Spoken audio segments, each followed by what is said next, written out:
Welcome back to Balvikan Bharti, your mentor Vilas Sarkar. Now, in this chapter, we will move on to the next problem, that is 21 in probability. And this problem is about what is the probability of getting a sum of 7 when two dice are thrown. Okay, so as we done earlier also, this is of a similar kind. If I follow the numbers of the dice that it could come when we throw a dice is 1 to 6, and similarly if we put the number on the other side, this will also come for the second die is of same nature. Okay, so if I want to make a combination of these two dice number, and if we can make a matrix where we put the sum of the numbers we are getting individually from the dice, we'll get something like that. One, if it is come for one dice, another one on the other dice, this combination, the sum will come 2. Similarly, this could be 3, 4, 5, 6, 7. Here also it will come from 3 to, starting from 3 onwards, it will go on adding 1. And similarly here also, this is 4, 5, 6, 7, 8, 9. Now you can understand how it is moving forward and where it is ending. Okay, this is very easy. Once if you able to do the first line, the second line will follow the same rule, and the numbers will come automatically if you go on adding 1 only. Okay, how I am getting this, you can understand. This 2 plus 1 is 3 here, 2 plus 2 is 4 here, and similarly for other one, because this number I am assuming I am getting for the first dice, and this number I am getting for the second dice. Okay, these are the number for second dice, and these are the numbers I am getting for the first dice. So if I get 1 in the first dice and 1 in the second dice, the number sum will be 2, and similarly all others are moving ahead. Okay, so these are the chances of getting sums. So now my requirement is the probable outcome is getting 7. So if you can mark all the 7s where you are getting 7s, these are the number 7s you are getting for all the cases, except that there is no 7. So how many 7s? 1, 2, 3, 4, 5, 6. So 6 your probable outcome, and the total number of outcome of any nature, any thing, that will be 6 cross 6 matrix, that means 36. Okay, this is the complete you can say the outcome. So your probability will stand as 1 upon 6. Okay, moving to the second. 2 cards are drawn from a pack of 52 cards. Find the probability that both are diamonds or both are kings. Now here if we can write the rule of the probability, it says the total of all favorable outcome. It is not only the favorable outcome, total. Why I am saying, because there are events where you have to find the cumulative results of those events. Here you can see the requirement is the probability that both the diamonds, there are need of 2 cards to be chosen. Out of that,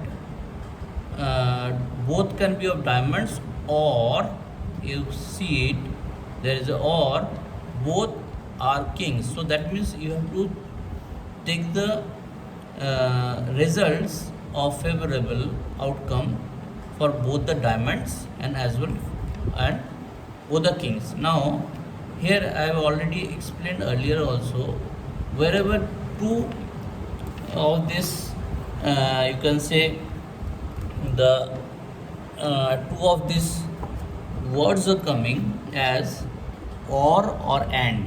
Wherever this is coming, these have having specific meaning. Wherever there is coming or, so the result has to be summed up. So that means getting two diamonds or two kings, your favorable outcome has to be added. So that's why I have written total of all favorable outcome, and here as usual total of all outcomes. Okay, so there is a difference between the favorable outcomes and the total of all outcomes. Now one by one we will solve it. The first one, where two diamond must come. Okay, so if it is two diamond must come, so there is a consideration of choosing two out of the total 52 cards. So wherever I can choose one card from all 52 cards, the number of cards can be chosen is 52. Now once it has been chosen from the 52, the remaining cards will be one less, that means 51, and choosing the second card, number of possible outcome could be 51. Now why I am multiplying this?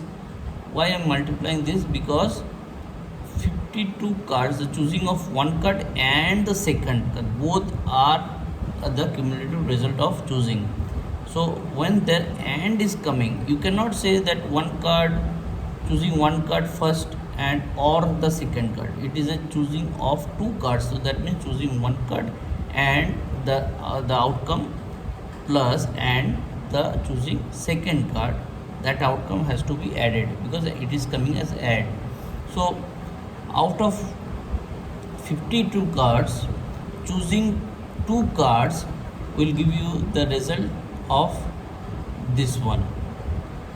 That means we will take a help of combinations where we have not still studied or read about combination and permutation, but one thing you understand, wherever there is a count of such way that you have to choose some event out of the total event, so then the combination will come in picture, and wherever you have to arrange some event out of the total event, their permutation will be considered. So in this case, as there is no hierarchy or there is no priority of choosing the cards, you can choose any card out of 52 of your own. There is no such way that you have to choose first club or diamond or red or white, whatever, black, whatever. So there is no such instruction that you have to choose a particular card first and second card, so then combination will act. And the combination, as it is a choosing of two cards out of 52, that is being represented by this. So 52C2 is the result of choosing two card, let it be diamond or the king, leave it like that. I will come into that. First thing is that choosing two card, not diamond, choosing two card out of 52, this will tell you the total outcome. This is the total outcome, means in the probability this is the denominator you are choosing. So denominator is the choosing of two card randomly, whatever be the case, you need not to worry, you have to choose two card. Then out of the two card, the result must match with our favorable outcome, that will come in the numerator. That I have to take it separately, but first when you are deciding about the total outcome, you have to choose two cards randomly of any order, of any color or any designation out of 52.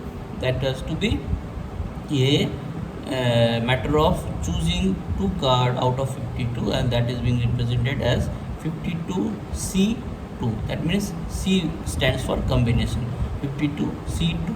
That is the case. Now the second case is choosing the both card must be diamond. So now there you have to know how many diamonds are there in the pack of 52. There are 13 diamonds altogether in card of in a pack of 52. So now if it is 13 diamond, choosing two diamond, that can only happen if you choose from 13 only.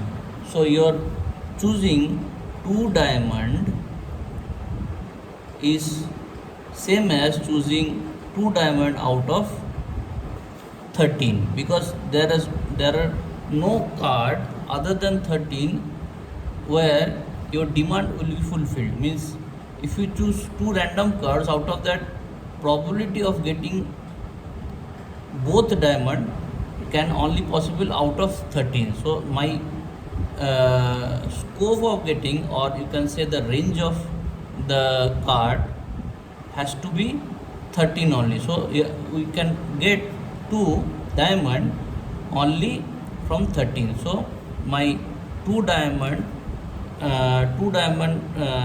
your outcome of getting two diamond is 13C2.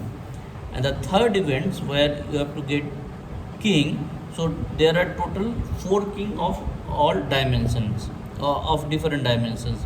Okay, because there are 4 kinds of card, where for each kind there are 1 king. So there are options are 4 king. So out of 4, 2 king you have to get as a result. So that is possible getting 2 king out of 4 only. So your favorable outcome are 13C2 and 4C2. So your result must be the probability that of the event that is being needed as 2 diamond or 2 king will be the addition of these two favorable outcome, because it is or is coming in between 4C2 out of your all outcome possible is 15C2. This will be your answer. Now if we know the how to solve that combination, you can solve it, or if you keep this result as it is, that also correct, because we will cover it when we will do the combination and permutation part. Okay, shortly we'll come to that subject. Okay, so as of now you understand the way I have made you understand, because choosing two card out of choosing any random events from out of the total events is a matter of combinations, where no such instruction or priority being given of choosing any event. Okay, so there your event must be such that. Here also combination comes because 13 are the total number, but choosing two card diamond, it is not written that you have to get first diamond or second diamond or third diamond, like that. Any such instructions now, you have to get two diamond that could be of anything out of 13. So that's why it is also a combination. Two king also is not designated which king is to be in the result. So there you have a freedom to choose any of the 4 king. So that's why combination is coming. Okay, so other way, if it is given a particular, then we will have to consider the permutation. Okay, then this will, instead of C, it will come as P. Okay, now coming to the third result, third sum. 3 dice are rolled together. What is the probability as getting that at least 1 4? So now 3 dice are being rolled, you have to get 1 4. So this can be also solved in a way of taking the not happening case, because that will give you a much easier result, because probability of any event and probability of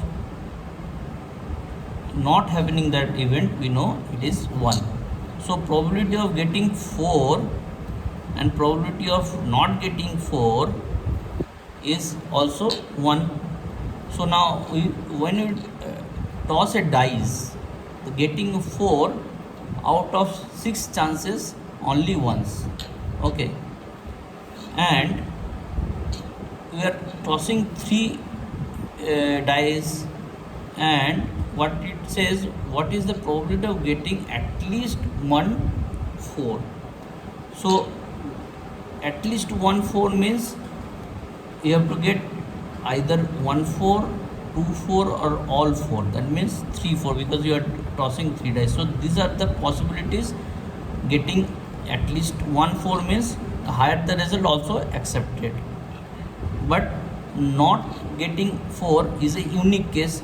So getting all this combination and adding together, you have to do much number of exercise. Rather, if I say at least 4 means there are 3, and if you are not getting any 4, that is a case of only very unique case. So not getting 4 of any of the cases is a matter of 1 minus 4. So this will give you the result needed. Now 1 minus not getting 4, so there are chances of 1 to 6, any number can be possible, only that if you don't want to get 4, so there are 5 chances out of the 6 numbers that you will not get 4. So for if I say for first dice, the probability of getting not 4 is 5 upon 6, and if it is 3 rolled, and we need to have the combination of the result such a way that not getting 4 for first dice, not getting 4 and not getting 4 for second dice, and not getting 4 for third dice will satisfy you the result when you deduct from 1, getting at least 1 4. Understand? Because we are taking 1 minus not happening 4 for the first dice is 5 upon 6, and all the combination of the results will come as a multiplication, because that we are clubbing with and, not with or. If it is coming first dice and no 4, and second dice no 4, and third dice no 4, that is the need of this probability, where we'll consider all the 3 results together. So not getting 4 for first dice 5 upon 6, not getting 4 for the second dice 5 upon 6, not getting 4 for third dice 1 upon 6. So this is the event unique, where not happening that event, because happening event can be 1, 2 or 3 cases, because getting 1 4 also accepted, getting 2 4 also accepted, getting 3 4 also accepted. So here you have to take 3 results and then you have to combine. Here one unique result will give you the means companion of these results. Okay, so 1 minus all 5, this 125, 6 6 136, I suppose. Yes, so this is how much? 11 upon 136 will be your results. Understood? Okay, so moving to the next, this is number 24. A problem is given to 3 persons P, Q and R, whose respective chances of solving it are 2 upon 7, 4 upon 7, 4 upon 9 respectively. what is the probability that the problem is solved. Okay, so now the problem is given to the three persons. Okay, and the results is the cumulative of the effort of all three. So that means it is not what is the probability that the problem is solved. That means you want to have the results only if problem is solved. So that could be the cumulative result of P and Q and R. Okay, cumulative results of P and Q means if P can solve also, that is okay. If Q and R not possible to solve it, okay. If all three also solve, that also unaccepted. Means here also the similar present, probability of solving the event plus probability of not solving the event will give you 1. And now probability of solving the event can be achieved by cumulative effect of P, Q, R. P can solve, Q and R may fail. PQ can solve, R may fail, or PQR all can solve. Okay, so the only thing when PQR all failed, so then the problem is not solved. It is just similar to this. So this is 1 minus that P not happening event. So then their probability of the chance of their success is, this is positive. So what we will take here, probability of, because we are taking not solving capability. So not solving capability for the first P is individually, if I see, it is 1 minus 2 upon 7, because he can solve, this is the probability. He cannot solve, this is, so there we have to take the minus of that. So 5 upon 7. Similarly, if I take his probability, it is 3 upon 7, and if I take his probability not solving is 5 upon 9. So these are the case. So overall, these are the combination of their failure. If I deduct it from 1, I will get the combination of their success either by self or together. Okay, because the cumulatively I want to get a solution out of all or at least from 1. So that is 1 minus 5 into 3 into 5, that means 15 to 75, and this is 7 to 7, so that means 49 into 9, 9 is 1, 36 and 8, 44 I suppose, 36 and 8, 44. So 441. So this will give you 441, 75, that is 6, and 8, 6, 3, 336. So this is 366 upon 441. So this will be your results. Okay, so I'll end up here. I will move on to the next problem in the next video. So thank you for now.